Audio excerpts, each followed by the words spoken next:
오늘 하나님의 말씀은 요한일서 3장 5절에서 11절 말씀입니다. 봉독해 드리겠습니다. 그가 우리 죄를 없애려고 나타나신 것을 너희가 아나니 그에게는 죄가 없느니라. 그 안에 거하는 자마다 범죄하지 않으니 범죄하는 자마다 그를 보지도 못하였고 그를 알지도 못하였느니라. 자녀들아, 아무도 너희를 미혹하지 못하게 하라. 의를 행하는 자는 그의 의로우심과 같이 의롭고 죄를 짓는 자는 마귀에게 속하나니 마귀는 처음부터 범죄하니라. 하나님의 아들이 나타나신 것은 마귀의 일을 멸하라 하십니다. 하나님께로부터 난 자마다 죄를 짓지 아니하나니 이는 하나님이시가 그의 속에 거하며 그도 범죄하지 못하는 것은 하나님께로부터 났으니라. 이러므로 하나님의 자녀들과 마귀의 자녀들이 드러나나니 무릇 의를 행하지 아니하는 자나 또는 그 형제를 사랑하지 아니하는 자는 하나님께 속하지 아니하니라. 우리는 서로 사랑할지니 이는 너희가 처음부터 들은 소식이라. 오늘 말씀의 그 11절에 우리는 서로 사랑할지니라는 말씀이 있어서 또 이 말씀 따라서 우리가 같이 한번 앞뒤 좌우로 인사해 보겠습니다. 사랑합니다. 축복합니다. 사랑합니다. 축복합니다. 예, 오늘도 함께 예배드릴 수 있게 돼서 또 반갑고 감사드리고 기쁩니다. 예, 지피지기 백전백승으로 우리가 많이 아는 말이 있는데 원래 말은 지피지기 백전불태라고 해요. 그래서 100번을 싸우면 상대를 알고 나를 알면 100번을 싸워도 위태롭지 않다라는 그런 뜻으로 우리에게 알려진 말인데 우리 교회는 지피지기 백전백승 그게 더 익숙하게 많이 알려져 있죠. 근데 적이 누구고 그 다음에 내가 누구인지를 알면 적과의 싸움에서 100번을 싸워도 위태롭지 않다. 이거는 성경에서도 우리에게 그리스도 안에 거하는 하나님의 자녀들에게 알려주는 말이고 더 나아가서 위태로운 것 정도가 아니라 이길 수 있음을 그렇게 성경은 선포하고 있습니다. 그런 점에서 우리의 적이 누구냐라는 것을 우리가 알아야 되는데요. 아까 예배 전에 우리가 힘차게 불렀던 찬송 중에 우리들이 싸울 것은 혈기 아니요 악한 마귀 군사들과 힘써 싸워서 그런 가사가 있었어요. 우리들의 적은 혈기가 아니다. 사람이 아님을 거기에서 또 성경 말씀에서도 알려주고 있습니다. 우리의 적은 오늘 말씀에 나와 있는데 마귀로 성경은 정의를 내려요. 오늘 말씀 제목이 마귀의 일을 멸하신 예수입니다. 마귀의 일이 뭘까요? 이거를 말하려면 마귀의 정체를 아는 게 또 중요한데 오늘 말씀에서는 마귀에 대해 간단하게 나와 있어요. 8절에 보면 죄를 짓는 자는 마귀에게 속하나니 마귀는 처음부터 범죄함이라 라고 되어 있어요. 처음부터 범죄한 존재를 마귀라고 표현하는데 여기서는 좀 간단하기 때문에 요한일서를 쓴 요한이 또 요한복음도 썼는데 거기 요한복음에 좀 더 구체적으로 나와 있습니다. 요한복음 8장 44절 좀 길죠? 한번 같이 읽어볼게요. 너희는 너희 아비 마귀에게서 났으니 아비의 욕심대로 너희도 행하고자 하느니라. 그는 처음부터 살인한 자요 진리가 그 속에 없으므로 진리에 서지 못하고 거짓을 말할 때마다 제 것으로 말하나니 이는 그가 거짓말쟁이요 거짓의 아비가 되었음이라. 아멘. 이 말씀에서 나타난 마귀의 정체는 처음부터 살인한 자, 마귀도 천사처럼 영적인 존재이기 때문에 일단은 눈에 안 보이기 때문에 사람을 직접 죽이기보다 주변 사람들의 마음을 부추겨서 또는 자기 자신을 부추겨서 자살도 하게 만들고 또 살인하게 만드는 그런 존재죠.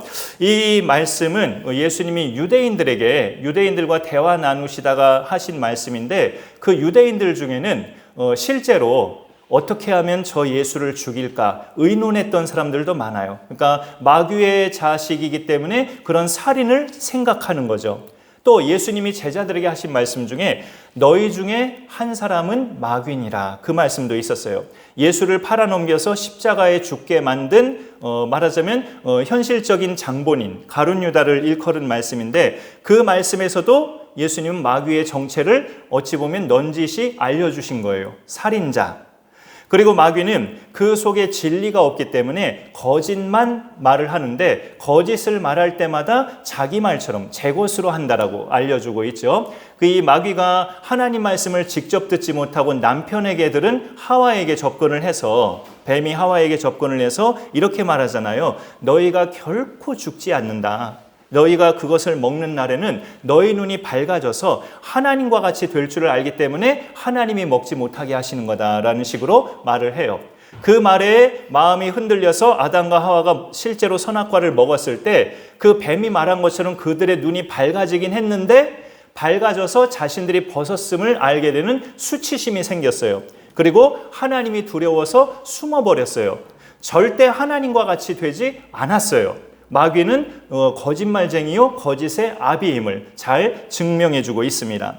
그리고 마귀는 살인자라고 이렇게 또 말을 하는데 그 살인자의 내용 속에 이제 결국은 그 아담과 하와의 맏아들로 태어난 가인의 그 행위를 통해서 마귀는 살인자로 이렇게 충동하는 그런 악한 영이다라는 것을 우리에게 알려주고 있죠. 거짓말쟁이, 거짓의 아비, 그리고 살인자. 이것이 마귀의 정체인데 특히 거짓말쟁이요 거짓의 아비라는 이 부분에서 마귀는 사람을 속여서 주된 일이 사람을 속여서 이제 하나님과 우리 사이를 갈라놓는 일을 주된 업무로 합니다. 우리가 사순절 기간 중에 몇 주 전에 이사야 59장 말씀을 본문으로 나눴을 때 거기 2절에 오직 너희 죄악이 너희와 너희 하나님 사이를 갈라놓았다라는 말씀이 있었어요. 그러니까 하나님과 나 사이를 갈라놓은 것은 그 요인은 내가 지은 죄예요. 그 나에게 책임이 있어요. 그런데 내가 그렇게 죄를 짓도록 나를 계속 부추기는 대상은 마귀입니다.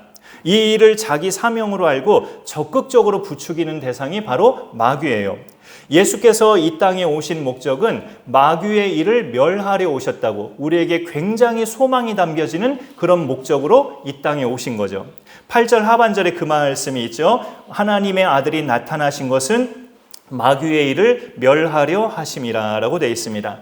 근데 이것과 똑같은 의미의 말씀이 5절이에요. 이 마귀의 일을 멸한다는 것은 무슨 말이냐? 5절에 그가 우리 죄를 없애려고 나타나신 것을 라고 되어 있죠. 마귀의 일을 멸하시는 것이 곧 우리의 죄를 없애는 것과 같은 선상으로 같은 성격의 말씀으로 우리에게 나타나 있어요. 우리로서 궁금한 점은 그럼 이거일 수 있죠. 지금 그럼 마귀의 일이 정말 멸해졌는가? 이 질문을 5절에 표현을 한다면 그럼 지금 우리 죄가 정말 없어졌는가? 이렇게 질문을 할 때 일단 이에 대한 답은 오늘 6절에 보시면 6절에 그 안에 거하는 자마다 범죄하지 아니하나니라는 이 말씀이 나타나 있어요. 그러면은 답은 그렇다라고 말을 할 수 있죠. 성경의 말씀을 따라.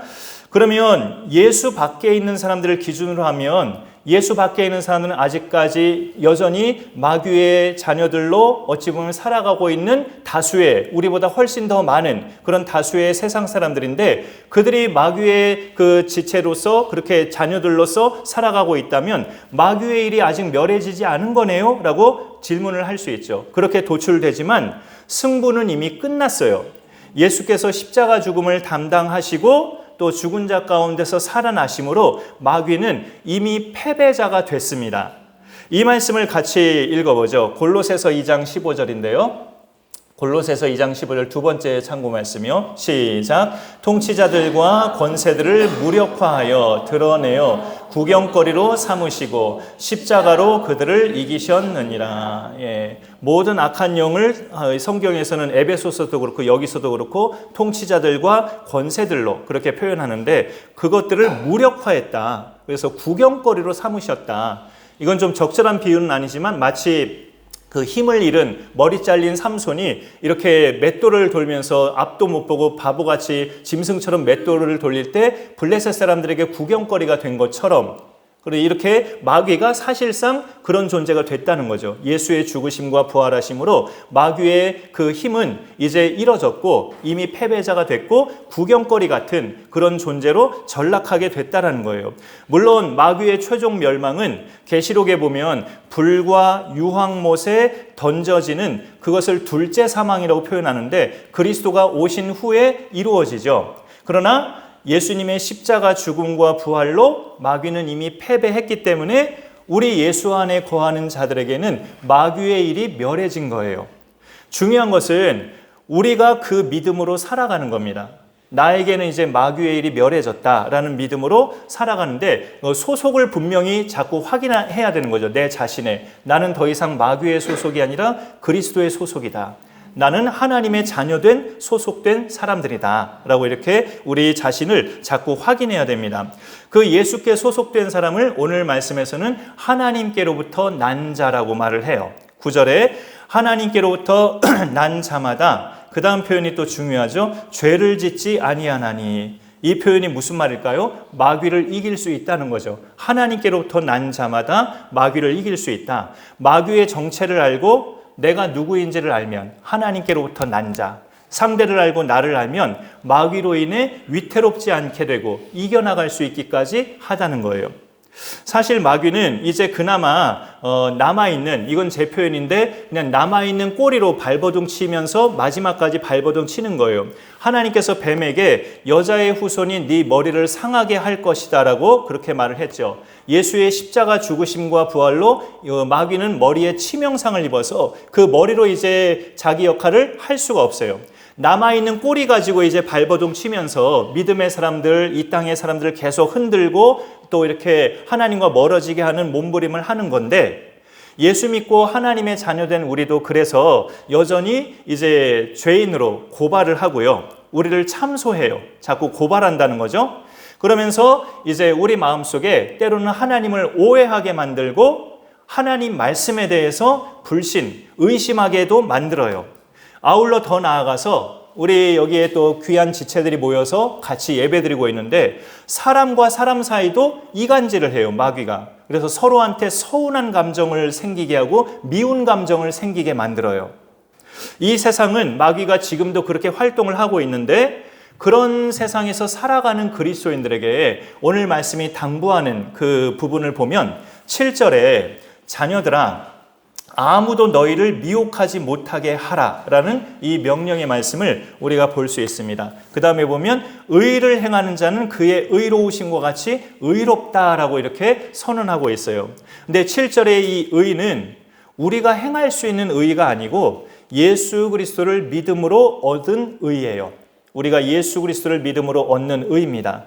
우리는 그저 가지예요, 가지. 가지로서 좋은 나무이신 예수께 붙어 있을 때 의를 행하는 자가 되는 거예요. 여기 말씀에서 그 7절 상반절에 아무도 너희를 미혹하지 못하게 하라가 있어요. 미혹은 잘못된 길로 빠지게 만드는 건데요. 그거를 허용하지 말라는 거예요. 너희를 잘못된 길로 빠지게 만드는 일을 너희 스스로 허용하지 말라 이제. 그런 적극적인 당부의 말이죠.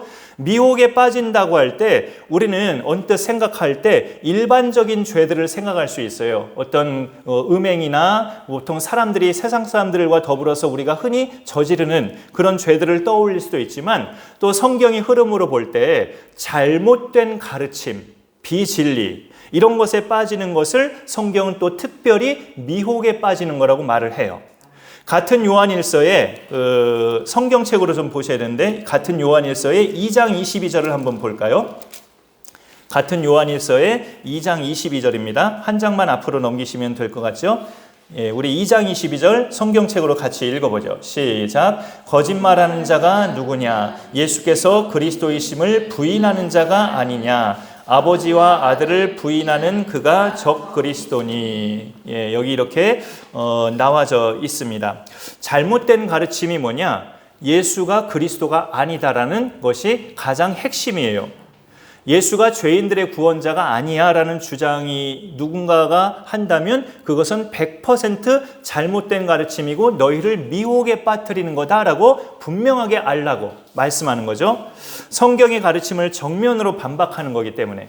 그래서 우리가 가장 경계해야 할 미혹이 바로 이겁니다. 예수가 그리스도가 아니라고 주장하는 것, 하나님의 아들이 아니라고 주장하는 것, 예수에 대한 잘못된 가르침. 그 잘못된 가르침 중에는 이런 것도 포함이 되죠.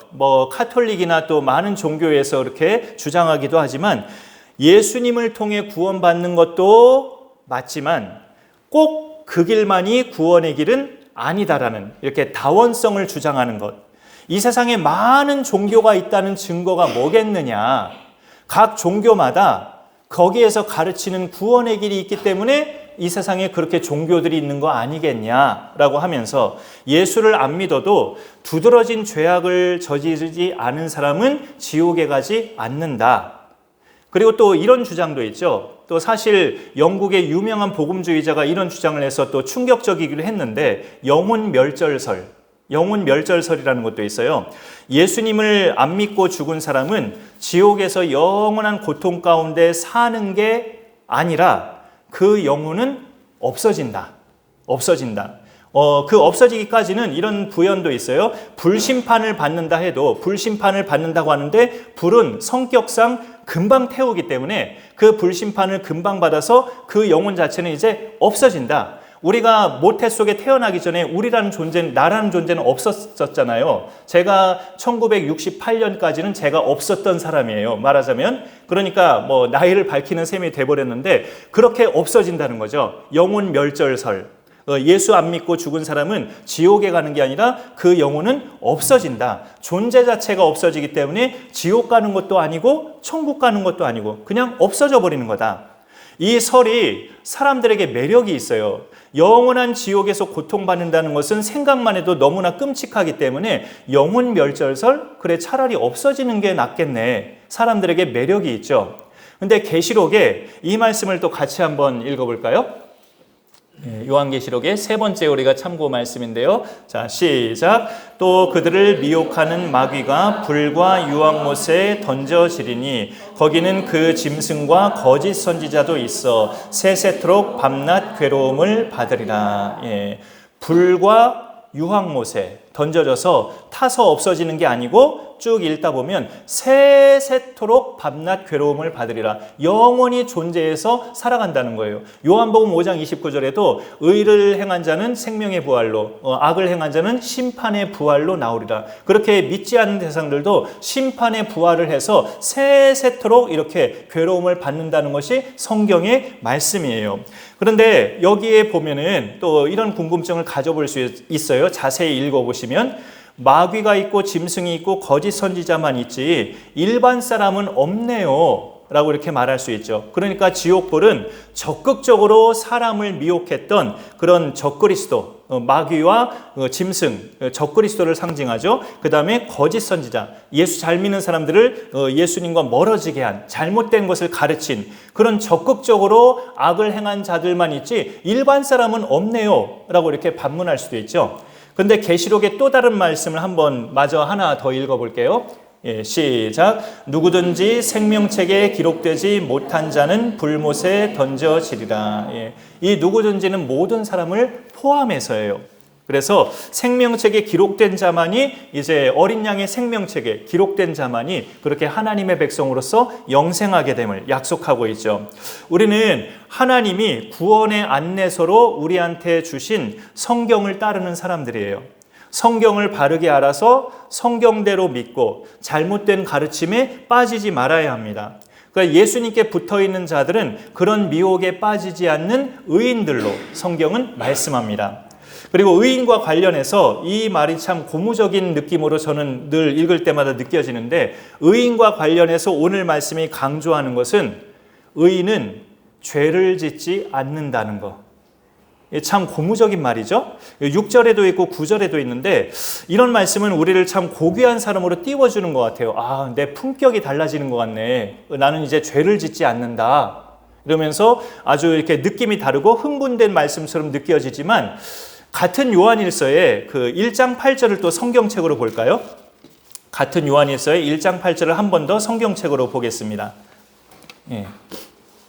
금방 보실 수 있겠죠? 요한일서 1장 8절 같이 읽습니다. 시작. 만일 우리가 죄가 없다고 말하면 스스로 속이고 또 진리가 우리 속에 있지 아니할 터이요. 이렇게 나와 있죠.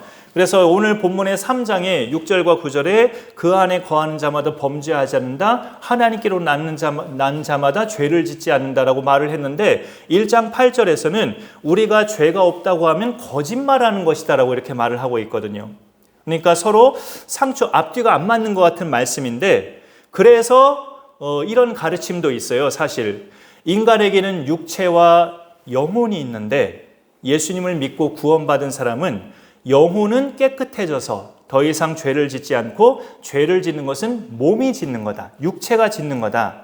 이해하기는 쉽지만 영혼과 육체를 너무 분리해 놓는 영지주의에 빠질 수 있어요. 영은 선하지만 육은 악하다. 그러니 그리스도가 악한 육신을 입고 이 땅에 오셨다는 건 말도 안 된다. 이런 이단이죠. 모순되게 느껴지는 오늘 이 요한일서 1장과 3장의 말씀을 어떻게 조화시킬 수 있을까? 예수 믿는 사람도 나 자신을 보면 금방 알지만요. 이 땅에서 사는 동안에 여전히 죄를 짓고 살아요. 어떤 거는 죄인 줄 알면서도 의도적으로 죄를 지어요. 그렇게까지.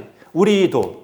그럼에도 우리를 가리켜 죄를 짓지 않는 자로 말하는 것은 일단 이렇게 말씀드릴게요. 우리의 그런 행위보다 우리의 신분이 하나님이 결정해 주신 신분이 중요함을 알려주는 거예요.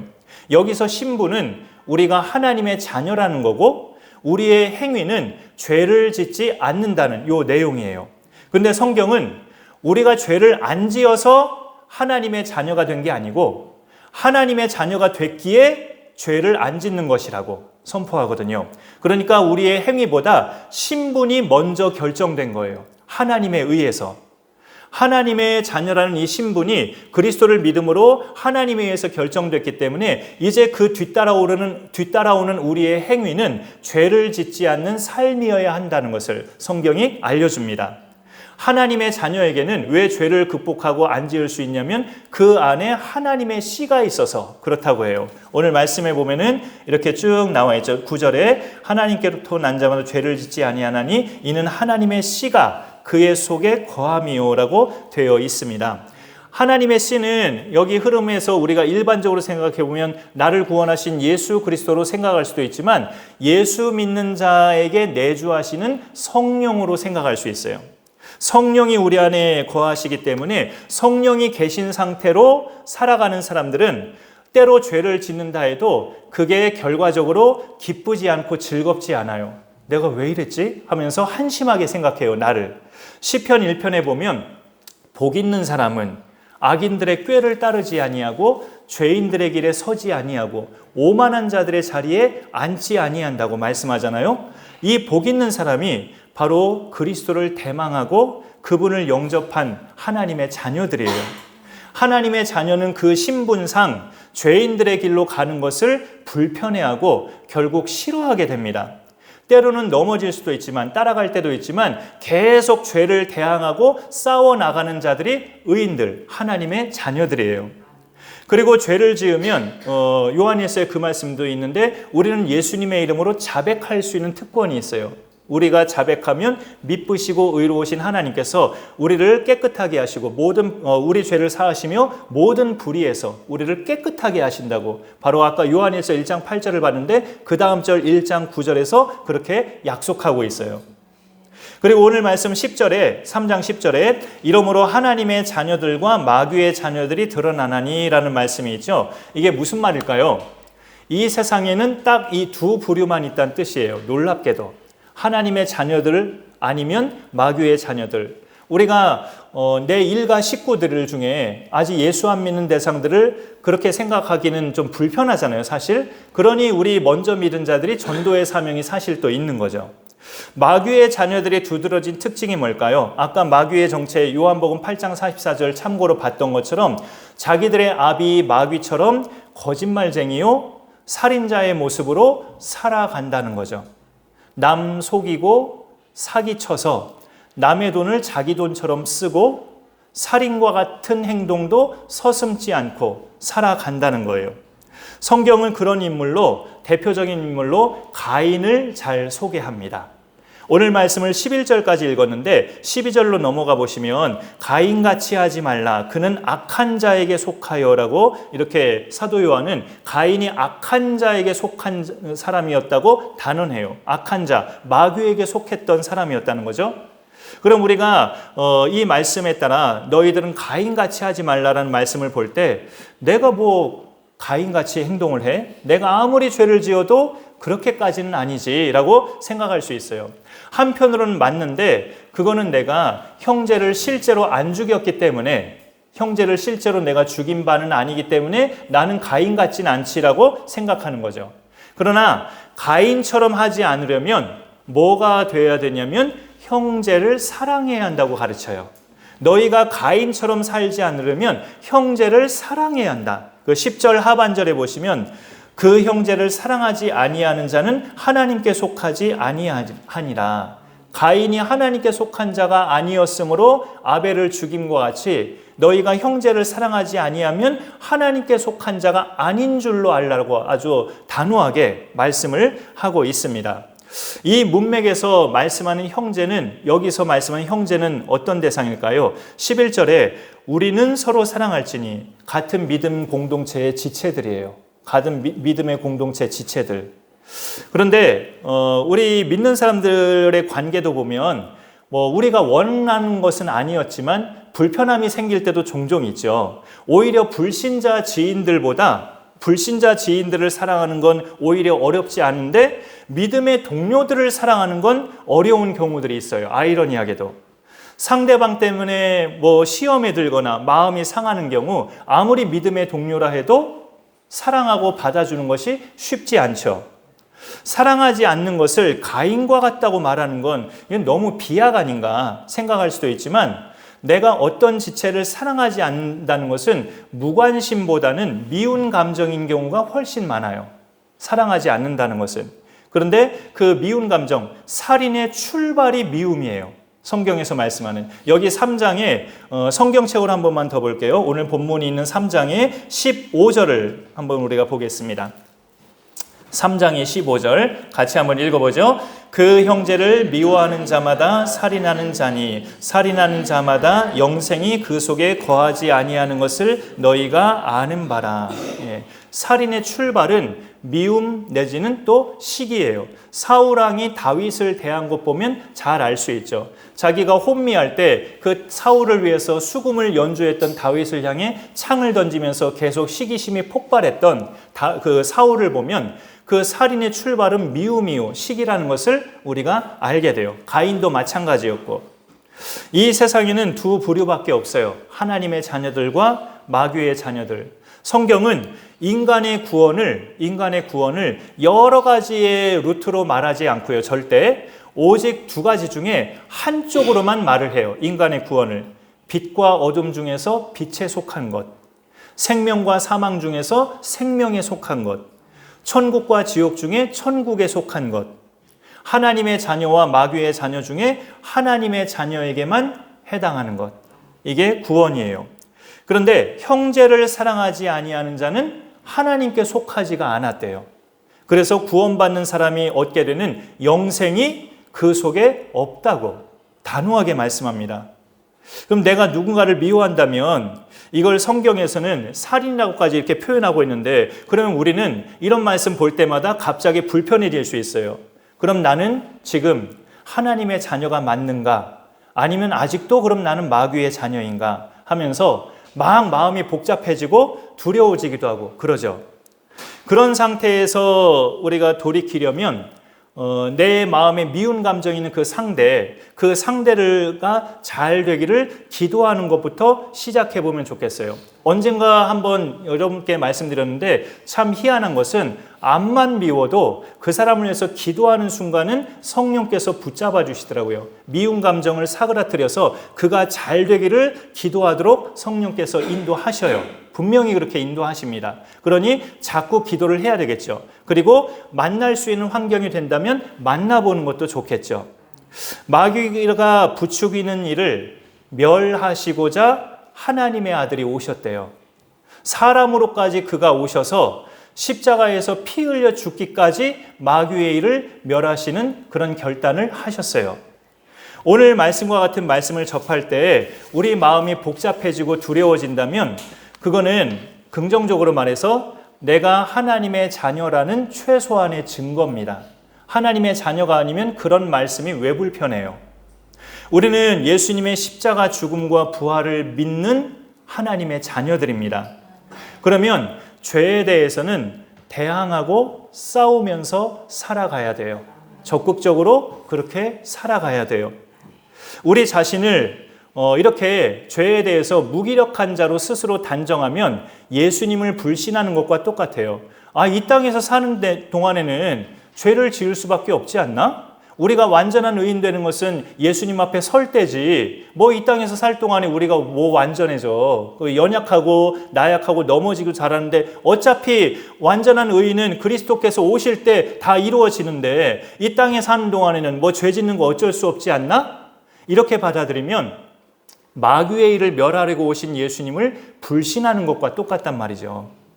여전히 물론 연약하지만 두렵고 떨림으로 너희 구원을 이루라는 빌립보서 말씀처럼 죄와 싸우되 피 흘리기까지 싸워야 한다는 히브리서 말씀처럼 우리는 그렇게 우리의 구원을 이루어 가야 합니다. 오늘도 내일도 이미 승리하신 그리스도께서 내가 세상 끝날까지 너희와 항상 함께 있으리라는 든든한 약속을 하셨잖아요. 승리하신 그리스도께서 우리가 승리하도록 항상 함께 하십니다. 이 말씀으로 또 이 믿음으로 한 주간도 그렇게 주님과 동행하시면서 넉넉하게 승리해 나가는 우리 모두가 될 수 있기를 간절히 축원합니다. 말씀 기억하면서 우리 이 찬양 한번 불러보겠습니다. 우리 교회에서는 좀 처음 불러보는데요. 예수 열방의 소망. 원래 드럼이나 세션